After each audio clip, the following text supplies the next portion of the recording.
আসসালামু আলাইকুম সবাইকে। আশা করি আপনারা সবাই ভীষণ ভালো রয়েছেন। আজকে আমরা অষ্টম শ্রেণীর ২.১ এর অনুশীলনী ৩ নম্বর ম্যাথ নিয়ে কথা বলব। ৩ নম্বর ম্যাথটা মানে কি বলছে? ৩০ টাকা দরে ৩০ টাকায় ১০টি দরে এবং ১৫টি দরে সমান সংখ্যক কলা ক্রয় করে সবগুলো কলাকে ৩০ টাকা ১২টি দরে বিক্রয় করা হয়েছে। তো শতকরা কত লাভ বা ক্ষতি হয়েছে?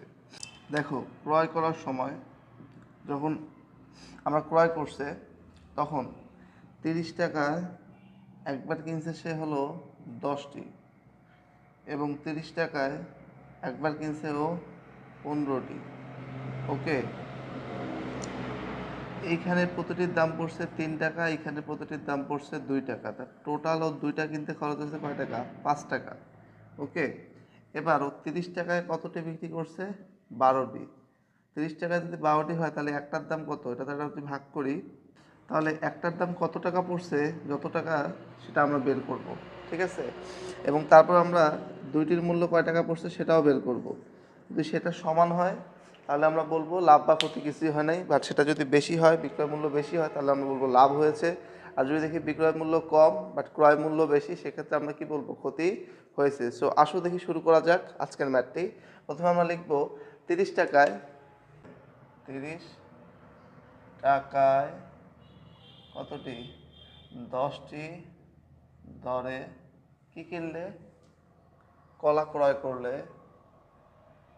কলা ক্রয় করলে কলা ক্রয় করলে আমরা কি বলতে পারি? ১০টি কলার ক্রয় মূল্য। ক্রয় মূল্য ক্রয় মূল্য কত টাকা? ৩০ টাকা। তাহলে একটি কলার ক্রয় মূল্য কত হবে? ৩০ ভাগ ১০ টাকা সমান সমান কত আসবে? ৩ টাকা। আবার আবার কি? আবার ৩০ টাকায় ১৫টি দরে কলা ক্রয় করলে ক্রয় করলে কি ঘটনা ঘটবে? তাহলে ১৫টি কলার ক্রয় মূল্য ক্রয় মূল্য ক্রয় মূল্য কত আসবে? ১৫টি কলার ক্রয় মূল্য ৩০ টাকা। তাহলে একটি কলার ক্রয় মূল্য কত হবে? ৩০ ভাগ ১৫ টাকা সমান সমান কত আসলো? ২ টাকা। এবার আমি বলবো এই যে ১০ টাকার দরের এবং ১৫ টাকা দরের সবগুলোর একটি একটি করে কলা মিলে কত টাকা দাম হলো।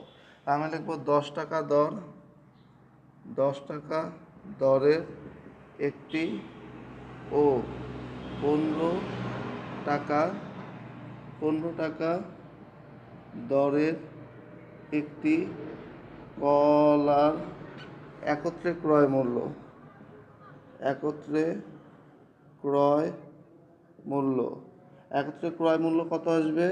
২। যেহেতু এটার দাম কত? ৩ যোগ ২, তাহলে লিখলাম ৩ যোগ ২ সমান সমান কত টাকা আসলো? ৫ টাকা। তাহলে কেনার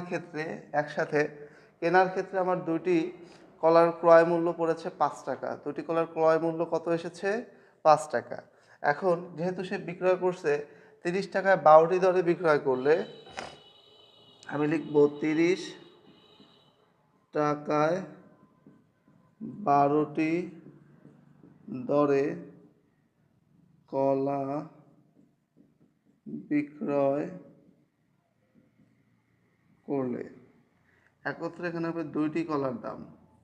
ঠিক আছে, ১০ টাকার দরে একটি এবং ১৫ টাকা দরে একটি কলার একত্রে দুইটি কলার ক্রয় মূল্য হলো কয় টাকা? ৫ টাকা। তাহলে আমি বলতেছি ৩০ টাকায় ১২টি দরে কলা বিক্রয় করলে কি হবে? হ্যাঁ, বিক্রয় করলে ১২টি কলার দাম ১২টি কলার দাম কত টাকা? ৩০ টাকা। তাহলে একটি কলার দাম ৩০ ভাগ ১২ টাকা। তাহলে বলতে পারি দুইটি কলার দাম ৩০ গুণন ২ ভাগ ১২।